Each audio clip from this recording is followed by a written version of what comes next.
नमस्कार दोस्तों, मैं योगेंद्र शर्मा यूट्यूब के क्रेडिट टीवी चैनल और उस पर प्रसारित होने वाले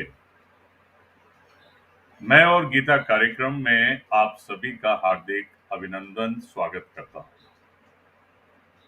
दोस्तों, ये 45वां एपिसोड लेकर मुझे बहुत ही हर्ष और उसका कारण भी है।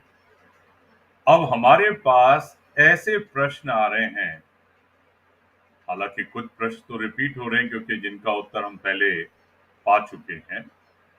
फिर भी हमारे ऊपर एक कृपा रहती है कि हमारे साधक अपनी लगभग सारे ही प्रश्न अपने दिल से पूछते हैं और उत्तर स्वाभाविक तौर पे हमें भगवत गीता जी से ही मिल रहे हैं। तो आइए दोस्तों, समय का सदुपयोग अवश्य करेंगे, हम लोग तुरंत करेंगे और सबसे पहले हमारे स्टूडियो में हम आमंत्रित करेंगे हमारे वरिष्ठ आचार्य गीता मनीषी श्रीमान संतोष गुप्ता साहिब। हरे कृष्णा। हरे हरे कृष्णा। कृष्णा हरे भगवान, स्वागत है हरे हमारे स्टूडियो में। आपके हरे बिना भगवान ये स्टूडियो खाली खाली नजर आता है हमेशा। मैं इसी कार्यक्रम की बात नहीं कह रहा हूँ, हमारे इस चैनल के ऊपर और भी कार्यक्रम आते हैं, लेकिन ये सबसे चर्चित कार्यक्रमों में से एक बन चुका है जिसकी 45 कड़ियां आपके पूर्ण सहयोग से अब पूर्ण होने पे हैं आज।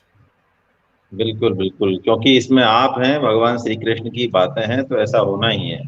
केवल कृष्ण की बातें सब, मैं तो क्या हूँ आप जानते हैं, हमारी तो कोई औकात ही नहीं है। चलिए, दर्शकों की इच्छाओं का अब हम ध्यान रख लेते हैं। अगर आपकी अनुमति हो तो कार्यक्रम प्रारंभ किया जाए भगवान। हरे कृष्ण। हरे हरे कृष्ण, हरे कृष्ण। संयम वर्मा साहब बड़े संयम से ये एक प्रश्न कर रहे हैं और कहते हैं कि सर, ये क्रोध और अहंकार में अंतर समझ में नहीं आता, कृपया समझा दीजिए। देखिए, परिवार तो इनका एक ही है ना। कोई अलग अलग परिवारों के ये नहीं है। संस्कृति मूल सूल प्रद नाना, सकल शोकदायक अभिमाना।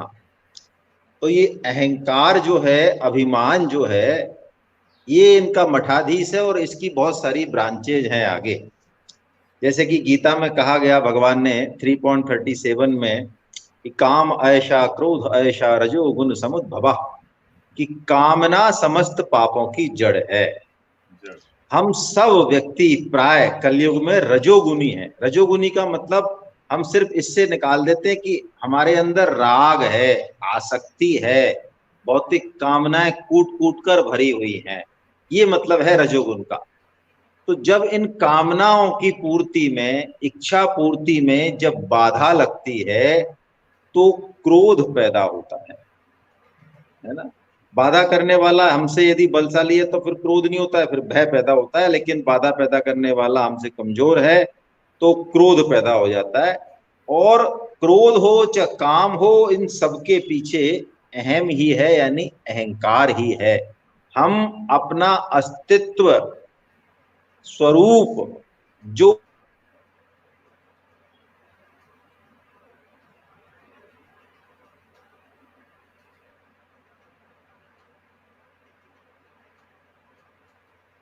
दोस्तों, शायद कुछ तकनीकी व्यवधान बीच में है, लेकिन आप बिल्कुल जुड़े रहिए जी। हरे जी, कृष्णा भगवान। हम अपने आप को कुछ और मान लेते हैं, अपने वास्तविक स्वरूप को भूलकर अपने आप को कोई और उपाधि मान लेते हैं, शरीर मान लेते हैं। शरीर के नाते पिता पुत्र पत्नी पति कुछ कुछ मान लेते हैं। इसी से इस अहम अहम यहीं से जुड़ा हुआ है। तो ये अहम और क्रोध का फर्क है। हम एक ही बात याद रखें, हमेशा इस धारणा को बनाए रखें, हम केवल और केवल भगवान के। हरे कृष्ण। बहुत सुंदर भगवान। तो दोस्तों, ये बात तो बड़ी स्पष्ट है। देखिए, सारे पापों की जड़ कामना अवश्य है, जैसे भगवत गीता में स्वामी जी ने कई बार साधक संजीवनी में समझाया है। लेकिन हमारे वरिष्ठ आचार्य श्री ने बात कही है कि हम अपने अहंकार को मिटा दें, यानी गला दें, तो क्रोध कामना ये स्वतः ही खत्म होने लग जाए। बहुत सुंदर भगवान। सर ईश्वर प्रसाद जी ये पूछ रहे हैं कि करमाला जपने का क्या विधान है। करमाला, करमाला जपने का क्या विधान है? देखिए ईश्वर प्रसाद जी, हरे कृष्णा। कर्म कांड का जो संसार है वो इतना विस्तृत है, उसको विस्तृत भी नहीं कहें, अनंत कहें तो ज्यादा ठीक रहेगा। उसका अनंत विस्तार है, इसलिए बहुत ज्यादा उसके चक्कर में नहीं पड़ते हुए, क्योंकि समय बहुत कम है, कुछ कुछ याद रख लें, कुछ कुछ देख लें, जान लें, बड़ी अच्छी बात है। जैसे कि भगवान विष्णु की कितनी परिक्रमा हो, देवी की कितनी हो, शिव की आदि हो, किसी की पीछे से हो, किसी की आगे से हो, किसी में चावल का विधान, किसी में रोली का विधान, किसी में क्या, इतना विस्तार है। ऐसे ही ये मालाओं में क्या क्या है, क्या क्या कैसे है, छोड़ें ये सब। हम भगवत गीता में यदि कोई बात कही जा रही है उसी को ध्यान रखें बस। भगवत गीता में भगवान कहते हैं जितने भी यज्ञ हैं उनमें जप यज्ञ यानी नाम यज्ञ मैं हूं, और नाम सबसे श्रेष्ठ है। कलयुग केवल नाम आधारा, सुमिर सुमिर नर उतर ही पारा। अब इस करमाला का मतलब मुझे तो नहीं आ रहा है क्या मतलब है। हम तो सिर्फ जो है भगवान श्री कृष्ण की, भगवान श्री राम की जो माला है, जिसे चैतन्य महाप्रभु जी ने हरे कृष्णा महामंत्र कहा, हरे राम महामंत्र कहा, उसकी माला जपें, लगातार जपें, तुलसी माला से जपें, हृदय से जपें, मन से जपें, हाथ में लेके जपें, जैसे भी जपें, है ना, जपें, बस इतना सा बात याद रखें, है ना, यही काम की बात है। हरे कृष्ण। बहुत सुंदर भगवान, बहुत सुंदर। सर हमारे साथ प्रदीप शर्मा जी, अनीता अग्रवाल जी, रमेश सिंह चौहान जी, कुश शर्मा जी। कुश शर्मा जी ने हम सबके लिए एक निवेदन भेजा है, ये मेरा भी निवेदन है। Please send questions clearly. कई बार जैसे मैं स्वयं जब नहीं समझ पाता हूं तो शायद हमारे इन दर्शक ने यही लिखा है कि अपने प्रश्न को क्लियरली भेज दें जिससे कि पढ़ने में आसानी से आ जाए। के अग्रवाल साहब, जैक एग्जीक्यूटिव कुछ लिखा है, यहाँ से जुड़े हैं। सतीश गुप्ता जी, अनुराग जी, कोकिला जी, कुसुम लता जी, राम निवास मीना जी, स्वागत है आप सभी का। अशोक गुप्ता जी, अनीमा अरोड़ा जी। मेरा निवेदन है आप लोग अपने प्रश्न तुरंत भेजिएगा जिससे कि आपके प्रश्नों का हम लाइव यहाँ पर उत्तर जान सके। लक्ष्मण सिंह राम ने भेजा है एक प्रश्न भी, कह रहे हैं प्रारब्ध बड़ा बलशाली है, क्या हमारे कर्म का हेतु प्रारब्ध है? बहुत अच्छा है, बहुत अच्छी प्रश्न लक्ष्मण सिंह जी का। देखिए बहुत स्पष्ट है, प्रारब्ध या थ्योरी ऑफ कर्म, भाग्य इसे कह लें, इसके बारे में खूब विस्तार से चर्चा हो चुकी है। गीता का 5.14 जो श्लोक है, महाभगवान बहुत स्पष्ट रूप से कहते हैं, न कर्तृत्वम न कर्माणि लोकस्य सृजति प्रभु न कर्म फल संयोगम स्वभाव वस्तु प्रवर्तते। यानी हम एक स्वभाव लेके आते हैं बचपन से, रजोगुनी है, तमोगुनी है, विहित है, निषिद्ध है। तो उस स्वभाव किससे बनता है? स्वभाव में प्रारब्ध का एक हिस्सा होता है।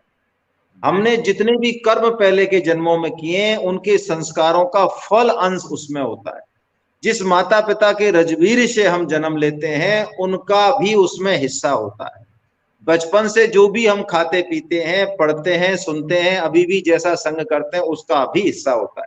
कुल मिला के बात यह है, हम अपनी स्वभाव के अनुसार चेष्टा करते हैं, कर्म करते हैं, लेकिन भगवान ने हम कोई भी कर्म करें अथवा नहीं करें इसका प्रावधान नहीं किया हुआ, हमें स्वतंत्रता दी है, पहली बात।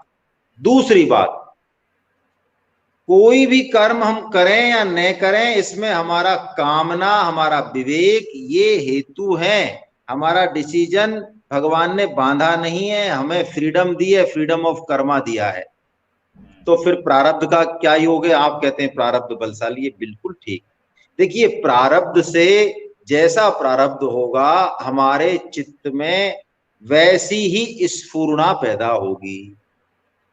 लेकिन ये स्फूर्णा उस कर्म का जो अच्छा है चाहे बुरा है उसका फल भुगतान के लिए आई है, कुछ समय के लिए आई है। यदि उस स्फूर्णा को हम विवेक पूर्वक एग्जामाइन करें और एक्ट करना है कि नहीं करना है, इस बात को गीता के आधार पर जांचें, तो हमें वो स्फूर्णा कर्म करने के लिए बाध्य नहीं कर सकती। मैं दो उदाहरण देता हूं, सिंपल सिंपल। आपके मन में कोई निषिद्ध विचार आया, काम विचार आया, आपके मन में कोई रसगुल्ला खाने का विचार आया, अचानक भी आता है, कई बार आ सकता है क्योंकि वो स्फूर्णा हो रही है पुराने कर्म संस्कार से। लेकिन आप उसको साक्षी भाव से देखें, अपने कर्म स्वातंत्र और विवेक का सदुपयोग करें, वो स्फूर्णा नष्ट हो जाने वाली है कुछ देर में।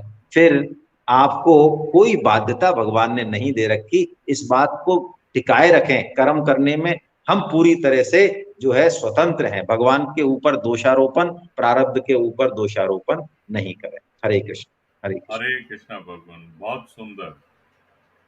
अशोक गुप्ता साहब, स्वागत है आपका। बिल्कुल आपने सत्य कहा कि आज का दिन बहुत महत्वपूर्ण है, क्योंकि आज 2 अक्टूबर गांधी जयंती है।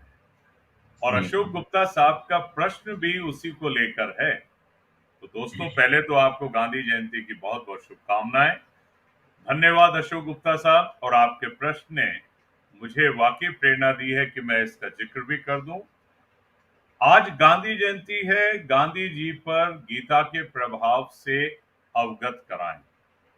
वाह, तो श्रीमान से यही अनुरोध है अशोक जी का, मेरा भी, कि गांधी जी पे क्या प्रभाव पड़ा था, आज से बेहतर दिन और क्या हो सकता है। वाह साहब, वाह।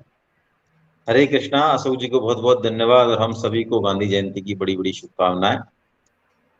देखिए, गांधी जी ने, बचपन में मैंने एक किताब पढ़ी थी, मुश्किल से 2 रुपए या 3 रुपए की थी, आजकल तो शायद 100-150 रुपए की होगी, सत्य के प्रयोग, है ना। गांधी जी का पूरा जीवन भगवत गीता से प्रभावित था।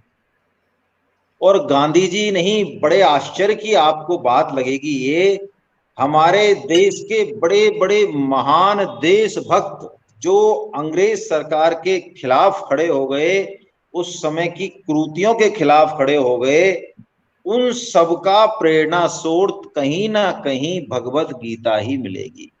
चाहे आप चंद्रशेखर जी की बात करें, चाहे आप भगत सिंह जी की बात करें, चाहे आप सुभाष चंद्र की बात करें, चाहे आप महामना तिलक की बात करें, गोखले जी की बात करें, बहुत, मैं नाम नहीं ले पाऊंगा, बड़े बड़े वैज्ञानिकों की आप बात करें, है ना, होमी जहांगीर भाभा की बात करें, और भी बहुत सारे बड़े बड़े वैज्ञानिक, उन सबके जीवन में भगवत गीता का बहुत महत्वपूर्ण रोल रहा।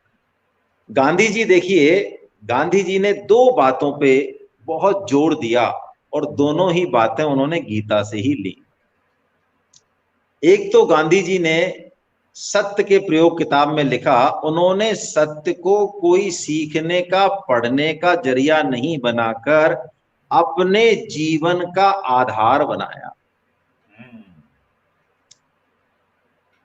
उन्होंने अपनी कमियों को एक्सेप्ट किया। आपको पता होना चाहिए, मैं यहाँ कुछ बातें तो नहीं बोल पाऊंगा, लेकिन गांधी जी के अंदर जो काम भाव था, जो काम वासना थी, उन्होंने उसके ऊपर प्रयोग किए और उसको गांधी जी जैसा व्यक्ति, हिम्मती व्यक्ति ही एक्सेप्ट कर सकता है कि मेरे अंदर इस तरह की काम भावना जनरेट होती है और मैं गीता के आधार पर इस काम भावना को ऐसे ऐसे दूर कर रहा हूं। एक बार गांधी जी जब बहुत फेमस हो गए तो दक्षिण अफ्रीका में कोई फंक्शन था और कस्तूरबा जो उनकी पत्नी थी वो भी उस फंक्शन में थी। तो जो बोलने वाले थे उनको पता नहीं था कि ये इनकी पत्नी है। उन्होंने समझा वेशभूषा से कि ये इनकी माँ है।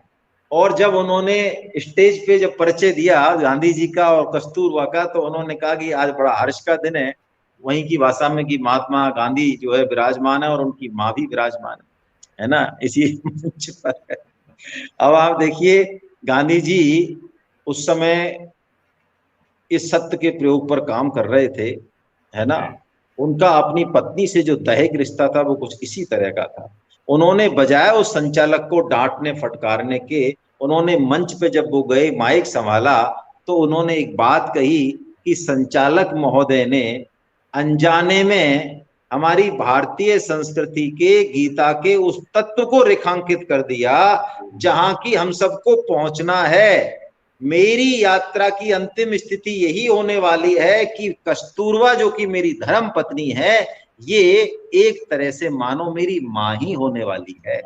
और हमारे यहाँ धर्म पत्नी का एक रूप माँ भी है। आप संस्कृत का एक श्लोक याद कीजिए, धर्म पत्नी जब पति को खाना खिलाती है, उसका पालन पोषण करती है, तो उसको शास्त्रों ने एक माँ की तरह ही बताया है। तो किस तरह से सत्य के प्रयोग उन्होंने किए, निष्काम भाव से उन्होंने कर्म योग को कहा निष्काम कर्म। हम जो भी कर्म करें देश के लिए उन्होंने किया, जन जागृति के लिए उन्होंने इसको अपनी ड्यूटी माना, बदले में उन्होंने कुछ भी नहीं चाहा।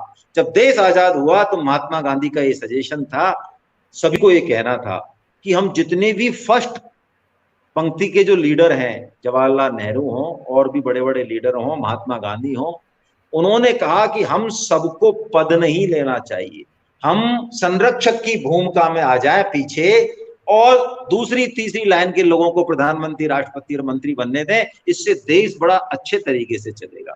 तो गांधी जी ने गीता को जिया है ना। बहुत सारी बातें हैं, समय की कमी है। मैं यही निवेदन कर रहा था कि शायद आप तो पूरा इंसाइक्लोपीडिया हाजिर कर देंगे गांधी जी की गीता के ऊपर, लेकिन वाकई आपने कहा समय की सीमा है। तो दोस्तों, मैं और गीता आपकी सारी जिज्ञासाओं को पूर्ण करने वाला कार्यक्रम है। और हाँ, एक बात और, आपको ये 2 बजे का समय कैसा लगा, या हमें 3 बजे ही हाजिर होना चाहिए, ये भी खुलकर अपनी बात अगर आप उचित समझें तो इस चैट बॉक्स में लिख के भेजिएगा।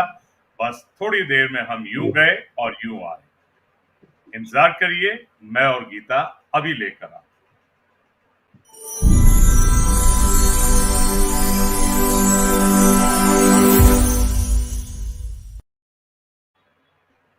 स्वागत है आप सभी का।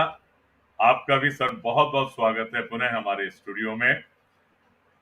सर, जो भी हम गांधी जी के ऊपर बातों का उल्लेख कर रहे थे, मेरे ख्याल से अगले प्रश्न का उत्तर आपने बहुत इसमें समाहित कर दिया है, फिर भी मैं लूंगा। अमीलाल जी अपने प्रश्न में पूछ रहे हैं कि हम बातों में तो सत्य और धर्म की बड़ी बड़ी बातें करते हैं, मगर वास्तव में सिर्फ वही करते हैं जो हमें हमारे फायदे का लगता है। क्यों हम सत्य का साथ नहीं दे पाते? अब गांधी जी जैसे तो बहुत कम लोग हैं, ऐसा दृष्टिगत आता है।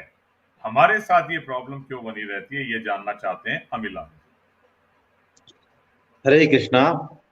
देखिए, जब तक हम क्षुद्र स्वार्थों में फंसे रहेंगे, हमारी दृष्टि, हमारा लक्ष्य, हमारा उद्देश्य व्यापक नहीं होगा, कोई जीवन में कोई मिशन नहीं होगा कि हम आए क्यों हैं, इस शरीर से, इस समय से देश समाज का हम क्या भला, क्या अपना एक छोटा सा देना चाह रहे हैं हिस्सा, जब तक ये बात जीवन में आएगी नहीं, तब तक बातें ही चलती रहती हैं, फिर आचरण में चीजें आती नहीं। जैसा परम श्रद्धेय स्वामी जी महाराज कहते हैं कि जिसको कभी देने का सुख नहीं पता, लेने ही लेने का पता है बस।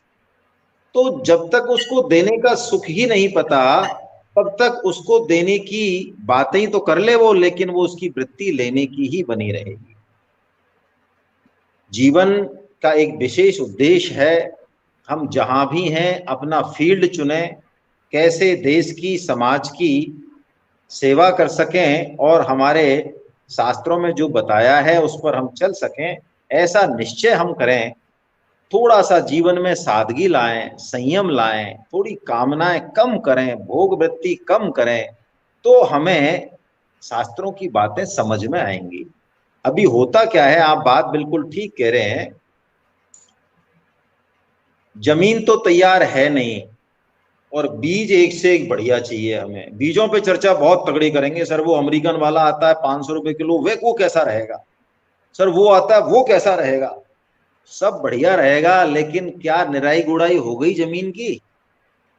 निराई गुड़ाई करनी है सबसे पहले। हर ग्रंथ यही कहता है, गीता भी इंद्रिय संयम की ही बात करती है। तो हम इंद्रिय संयम जीवन में लाएं, फिर बातें हमारे आचरण में भी आएंगी, समझ में भी आएंगी। हरे कृष्ण, हरे कृष्ण। हरे कृष्णा, बहुत खूब भगवान। राजेंद्र अरोड़ा जी बता रहे हैं कि सर 2:30 सही रहेगा समय। अनिमा जी ने एक प्रश्न भेजा है। आपकी बुक मिली, श्रीमद् भगवत गीता जीवन संगीत। आपने लिखा कि गीता जी हाथ में है और मतलब जीवन शुरू हुआ है। ये बहुत अच्छी बात तरह से समझ में आ गई है। अब कैसे हम बचे हुए समय का सदुपयोग करें? जो निकल गया वो तो हमारे बस में है नहीं, किसी के बस में नहीं है, लेकिन बाकी का हम अपना जीवन कैसे शुरू करें? बहुत बढ़िया। हरे कृष्णा। देखिए, मैं एक बात बहुत स्पष्ट रूप से आज कहने वाला हूं। जी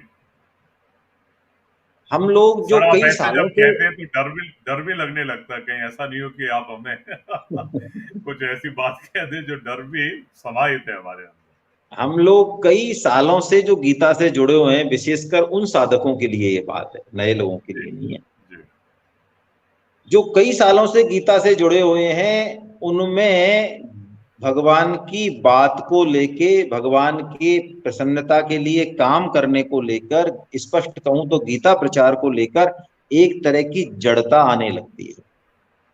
हम समझते हैं हाँ, 10 20 50 दोस्तों को कह दिया, रिश्तेदारों को कह दिया, 10 20 को क्लास ज्वाइन करा दिया, बस बहुत हो गया गीता प्रचार। लेकिन गीता प्रचार एक ऐसी आग है, ऐसी जठराग्नि है, जिसको रोजाना भोजन चाहिए, जैसे सुबह शाम भोजन चाहिए ना। तो बचे हुए समय का सदुपयोग हम पहले ये देखें कि हमें क्या भगवान का काम करना है, क्या भगवान को हम अपना मानते हैं।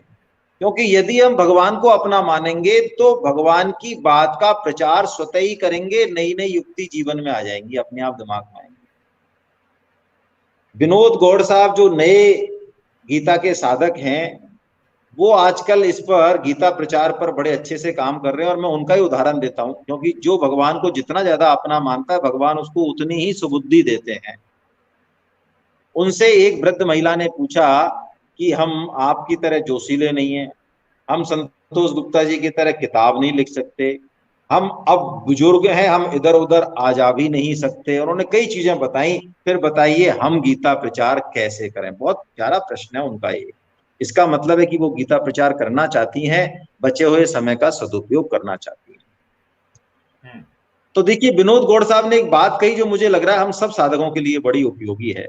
उन्होंने कहा, गीता की जो भी क्लास होती है, विवेचन सत्र होता है, या जो भी लगता है आपको गीता से संबंधित कोई बात है, क्या आप 10 20 25 30 लोगों का एक ग्रुप बनाकर, अपने रिश्तेदारों का, अपने अड़ोसी पड़ोसियों का, उनको समझाकर जब भी मौका मिले, क्या उनको धीरे धीरे धीरे धीरे गीता की तरफ उन्मुख नहीं कर सकते? कभी उनको एक लेक्चर भेजा, कभी एक वीडियो भेजा, कभी उनको क्लास के लिए लेके आए, कभी कोई फंक्शन की बात बताई। मतलब कहने का मतलब है, एक एक आदमी को यदि हम एक दिन भी जोड़े तो हमारी सेवा तो हो रही है, हमारा काम तो हो रहा है। अब वो जुड़ रहा है कि नहीं जुड़ रहा है, भगवान देख रहे हैं कि ये मेरा काम कर रहा है और पूरी तन्मयता से कर रहा है, बस यही करना है हमको। तो हो गया समय का सदुपयोग। भगवान की बात का पालन करें, गीता में जो कह रहे हैं उसका पालन करें, सदुपयोग होगा। हरे कृष्ण। हरे कृष्णा। और दोस्तों, ये कदापि ना भूलें कि हमारा ये जो कार्यक्रम है, मैं और गीता, इसमें पुराने साधक भी हैं, लेकिन नए भी बहुत जुड़ते हैं। तो आपके द्वारा सदुपयोग ये भी हो सकता है कि इस कार्यक्रम के सम्मुख कीजिएगा उन सब नए लोगों को, कार्यक्रम की यूट्यूब लिंक को भेजिएगा, उनको बताइएगा कि किस प्रकार के प्रश्न वो यहाँ कर सकते हैं। लाइव भी आना चाहें, लाइव उनका स्वागत रहेगा, वीडियो में भी आ सकते हैं, अपने प्रश्न चैट बॉक्स में भेज सकते हैं। और फिर गीता के सम्मुख होने के भांति भांति के तरीके हमारे आचार्य श्री मुख से आपको निरंतर मिलते रहेंगे। तो इससे बेहतर सदुपयोग और क्या हो सकता है?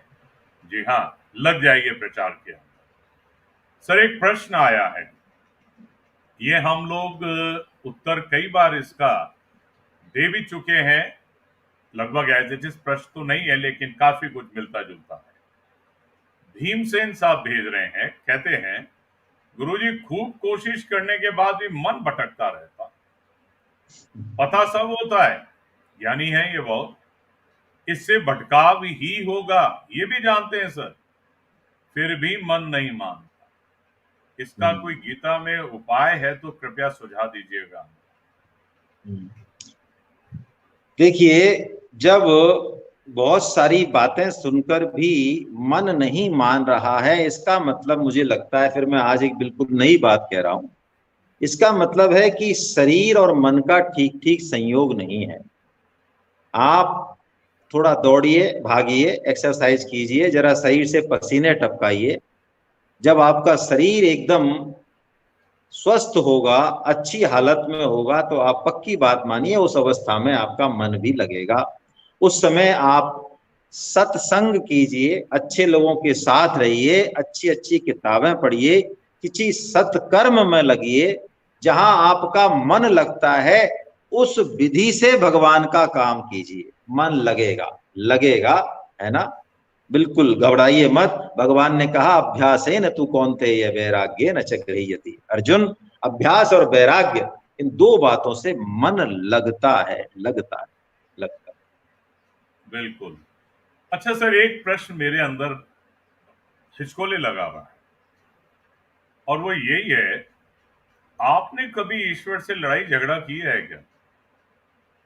हाँ, हो जाता है, काफी काफी टाइम हो जाता है। अभी भी होता है या पहले ही हुआ करता था? अभी भी हो जाता है। क्या है कि मन मानता नहीं है, मन मनमानी करना चाहता है, और ईश्वर जो है, जो हमारा सर्वोत्कृष्ट परिस्थिति कल्याण है, वहां हमें रखना चाहते हैं। तो जब द्वंद्व होता है तो बच्चों की तरह मचलते भी हैं, अपने दिमाग का दोषारोपण उनके ऊपर भी करते हैं, तो ऐसी मूर्खताएं करते रहते हैं।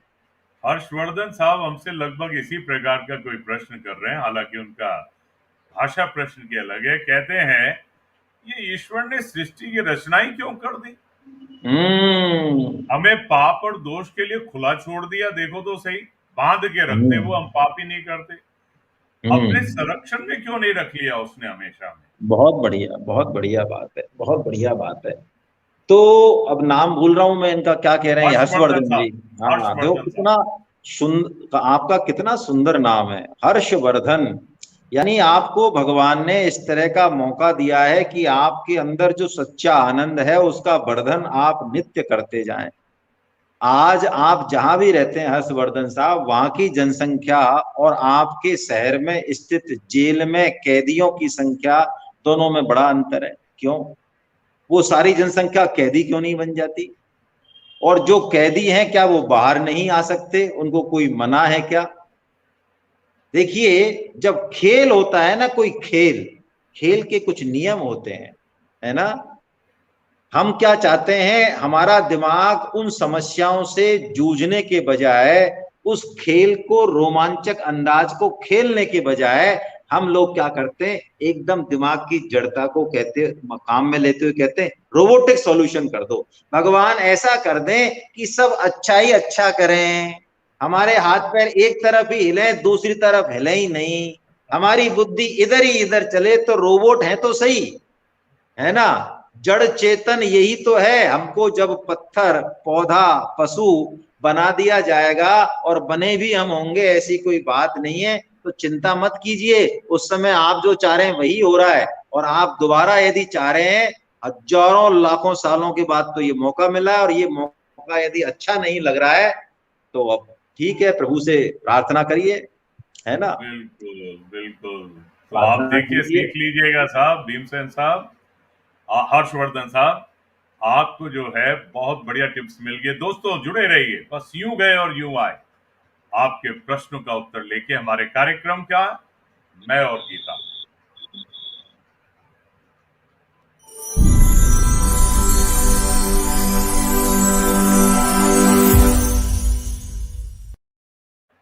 स्वागत है दोस्तों पुनः हमारे कार्यक्रम में आपका, आप सभी का। सुरेंद्र साहू साहब एक प्रश्न पूछ रहे हैं सर, और वो कह रहे हैं, हरे कृष्णा प्रभु, मैं ये तो जानता हूं कि शरीर को अपना मानने और ममता रखने से ही सारे दोष उत्पन्न होते हैं, ये तो वो स्वीकार कर। अब इनकी समस्या ये है कि इस ममता को शरीर से हटाएं कैसे हम। शरीर से ममता कैसे मिटाएं? हटाएं कैसे, कैसे मिटाएं।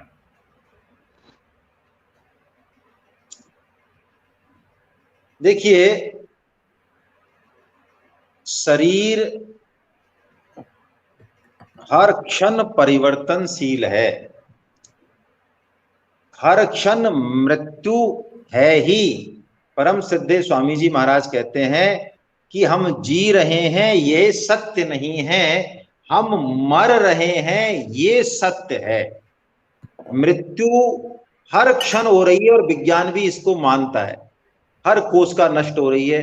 हम मृत्यु तब मानते हैं जब पिंड और प्राण का वियोग हो जाता है, लेकिन वो तो एक मृत्यु है ही, लेकिन वास्तव में मृत्यु हर क्षण है। इस बात को यदि याद रखेंगे, इसका मतलब, इस बात का मतलब ये नहीं है कि हम डर जाएं मृत्यु को लेकर कुछ नहीं करें। गीता हमको भयभीत नहीं करती, गीता सचेत करती है। दो बातन को भूल मत, जो चाहे कल्याण, और नारायण एक मौत को, और दूजे श्री भगवान। अब देखिए, शरीर में ममता है ना, लेकिन ममता होती है क्योंकि ये हमारी सुख पूर्ति का, कामना पूर्ति का साधन मानते हैं हम इसको, है ना। जितने भी काम अर्थ हैं वो इससे पूर्ति होती है। लेकिन यदि हमें ये कह दिया जाए कि 2 घंटे बाद जो है हमारी, हाँ, हैप्पी बर्थडे होने वाला है, तो उन 2 घंटों में आप याद रखें, आपसे कोई कहे भाई साहब आपकी स्वीट डिश क्या है, वो क्या है आपकी मिठाई, आपको ले आए कि नहीं नहीं। अच्छा, आप क्या चाहते हैं, कौन सा सुख चाहते हैं, नहीं काम सुख, अरे नहीं नहीं मत। कुल मिला के मतलब हमें 2 घंटे पे उस मृत्यु पे निगाह टिकने से उन 2 घंटों में हमारी कहीं भी कोई ममता आसक्ति नहीं हो रही है। तो जी। बस मृत्यु को याद रखें, भोगों में ना फंसें, भगवान से जुड़ते चलें, है ना, हो जाएगा काम, हो जाएगा। Hare Krishna, Hare Krishna. Happy birthday to everybody, यानी समझ गए ना हैप्पी बर्थडे का मतलब दोस्तों। हाँ, बड़े मजाकिया विनोद भाषा में सर ने कहा है हमें, यानी मृत्यु सिर पे नाच रही, तो ममता भाग जाएगी यदि हम इस सत्य को स्वीकार कर लें। दोस्तों, समय की तो सीमा हमेशा रहेगी, लेकिन आज केवल एक प्रश्न से इस कार्य के समापन की तरफ हम चलेंगे। प्रश्न भेजा है मनोज शर्मा साहब ने और लिखते हैं, हम ईश्वर के अलावा किसी और के प्रति समर्पित होकर भी कल्याण पा सकते हैं क्या। बहुत बढ़िया, बहुत अच्छा प्रश्न है। बिल्कुल पा सकते हैं। सृष्टि का जर्रा जर्रा, एक एक सृष्टि का जो अंश है वो भगवत अंश ही है। वस्तुतः हम उसको सम्यक दृष्टि से देख सकें। जब हम कामना, राग और आसक्ति में फंस जाते हैं तब हमें संसार दिखता है। जिसके अंदर कामना, राग, आसक्ति नहीं है, भगवान की बात पर विश्वास है, वो कहीं भी अपना गुरु बना लेता है, वो कहीं भी समर्पित होगा, भगवान के प्रति ही समर्पित होगा। लेकिन यदि अंदर ये बात नहीं समझ में आ रही है, अंदर कामना है, राग है, अज्ञान है, तो भगवान के पास जाकर भी हम संसार के पास ही खड़े, वहां से भी कुछ नहीं मिलना। परम श्रद्धेय स्वामी जी कहते हैं, यदि आपको गीता का तत्व याद है, अच्छे से समझ में आ रहा है, यानी आप निष्काम हैं, तो जड़ यानी संसार के पास भी जाएंगे तो वो परमात्म स्वरूप हो जाएगा। और यदि अंदर आपके कामना है और आप भगवान के पास गए, तो आप मान लीजिए कि वो संसार हो जाएगा। देना चेतनता है, त्याग सेवा चेतनता है, लेना भोग, कामना पूर्ति खुद ही खुद की, ये जड़ता है। आप किसी के पास भी जाइए, शास्त्र सम्मत हो, भगवत दृष्टि हो, कल्याण होगा। सबके प्रति की गई सेवा, सम्मान, आदर भगवान को ही पहुंचता है। हरे कृष्ण, हरे कृष्ण। हरे कृष्णा, हरे कृष्णा। तो दोस्तों, आज के कार्यक्रम में हमने बहुत कुछ जाना। क्रोध, अहंकार, करमाला से संबंधित हमारे डाउट्स को हमने समझा, सत्य धर्म की बात को भी हमने समझा कि वास्तविक धर्म क्या है और भगवान के द्वारा हमें क्यों इस पृथ्वी पर भेजा गया है। आप ही के प्रश्नों में किस प्रकार से हम ममता को मिटा सकते हैं, या ये भी उत्तर हमें मिल ही चुका है कि सृष्टि की रचना भगवान के द्वारा केवल और केवल हमारे कल्याण के लिए की गई। कितने ही अनेक अनेक प्रश्न आपके मन में आते हैं, आप ही नहीं, आपके दोस्तों के मन में आते होंगे, आपके रिश्तेदारों के मन में आते होंगे। मेरी तो एक ही प्रार्थना है कि आप उन सबको हमारे इस कार्यक्रम के सम्मुख कीजिएगा। ये भी एक प्रचार का बहुत उत्तम तरीका होगा, क्योंकि आपको अपने प्रश्नों का उत्तर केवल और केवल श्रीमद् भगवत गीता पे आधारित ही मिलता है, और वो भी हमारे वरिष्ठ आचार्य गीता मनीषी श्रीमान संतोष गुप्ता साहिब के द्वारा, जिनके द्वारा अभी अभी एक बहुत ही सुंदर भगवत गीता पे टीका, जिसका आधार स्वामी राम सुखदास जी की साधक संजीवनी और बहुत कुछ उसमें उन्होंने समाहित किया है, आनंद से परिपूर्ण करने वाला एक तरीके से ये टीका हम सबके हित के लिए है। तो दोस्तों, जुड़ जाइए भगवत प्रचार में भी और हमारे मैं और गीता कार्यक्रम में लोगों को जोड़ने के लिए भी। मिलते हैं अगले सप्ताह। लेकिन लेकिन लेकिन हाँ भाई, हम ये कैसे भूल जाएं कि हमारे इस कार्यक्रम का जो रौनक है वो तो केवल और केवल हमारे वरिष्ठ आचार्य श्रीमान है। तो उनका धन्यवाद दिए बगैर हम कैसे इस कार्यक्रम का समापन कर सकते हैं। तो हम सभी की तरफ से स्टूडियो से मैं योगेंद्र शर्मा आपका हार्दिक स्वागत अभिनंदन करता हूं। और दोस्तों, आप सभी का भी। आपके 50% जवाब मिले हैं 2:30 बजे के लिए और 50% मिले हैं 2 बजे के लिए। हाँ, ये कहते हुए तो मुझे आनंद ज्यादा नहीं आ रहा है कि केवल 2 ने अपनी ओपिनियन भेजी है, तो आप समझ सकते हैं। तो क्यों नहीं हम लोग डायरेक्टर साहब पे छोड़ देते हैं कि वो 2 बजे रखना चाहें, 2:30 बजे रखना चाहें, आपको इसकी सूचना मिल जाएगी। तब तक के लिए इजाजत दीजिएगा। आज क्रेडेंट टीवी के स्टूडियो से इतना ही। मैं और गीता कार्यक्रम लेके हम पुनः हाजिर होंगे अगले सप्ताह इसी दिन। हरे कृष्ण, हरे कृष्ण, हरे कृष्ण।